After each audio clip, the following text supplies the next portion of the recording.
తెలంగాణ తల్లి ముఖం కడుక్కుంటూ వస్తుంది, కృష్ణ తెలంగాణ తల్లి కాళ్ళు కడుక్కుంటూ వస్తుంది.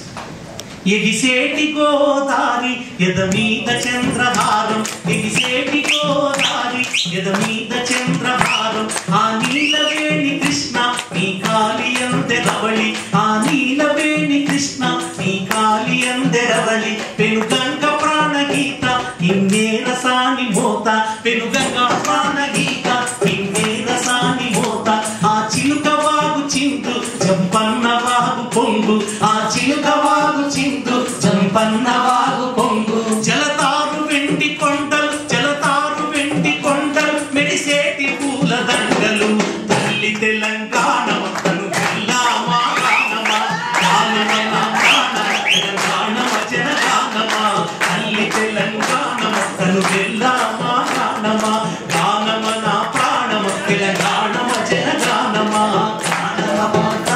తెలంగాణ జనగానమా, గర్భాన సింగరేణి గదమూన మధురవేణి, గర్భాన సింగరేణి గదమూన మధురవేణి.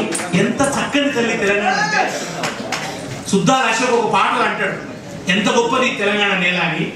తల్లిను నవ్వితే మాగాణి, తెలంగాణ తల్లి నవ్వితే మాగాణి పంట, తల్లిను నవ్వితే మాగాణి, ఎద తలుపు తీసావంటే సింగరేణి.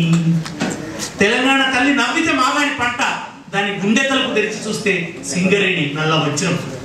ఇంకా 200 సంవత్సరాలు తవ్విన తరగనంత బొగ్గు. ఇంతకుముందు సార్ చెప్పినట్టు 80,000 మంది కార్మికులు ఎత్తుతున్న జీతం ఎంతనో 4 కాంట్రాక్టర్లు ఎత్తుతున్న బిల్లులు కదా. ఇంకా 200 సంవత్సరాలు తవ్విన తరగనంత బొగ్గు ఉన్నది. ఆ బొగ్గుతోనే ఇవాళ ఆంధ్రప్రదేశ్ వెలుగుతున్నది, ఆ బొగ్గుతోనే ఇలా కడపలో వెలుగుతున్నది, విజయేశ్వరం వెలుగుతున్నది, ముద్దడూరు వెలుగుతున్నది. సత్తుపల్లి ఖమ్మం జిల్లా సత్తుపల్లిలో విద్యుత్ ఉత్పత్తి కేంద్రం పెడతామంటే ఆంధ్రప్రదేశ్ ప్రభుత్వం మీకు బొగ్గు కేటాయింపులు లేవు అంటారు. సత్తుపల్లి చుట్టూ బొగ్గున్న చోటు ఉంటుంది ఖమ్మం జిల్లా, కానీ సత్తుపల్లికి బొగ్గు కేటాయింపులు ఉండవు. తెలంగాణ నుంచి బొగ్గు కడపకు తరలిపోతుంది, ఆ బొగ్గుతో అక్కడ విద్యుత్ ఉత్పత్తి అయింది, ఆ విద్యుత్ అక్కడ వెలుగులు ఇస్తుంటది. తెలంగాణలో మాత్రం కరెంటు కోసం ఎప్పుడు ఓ జీవన మరణ సమస్యను ఎదుర్కొండే.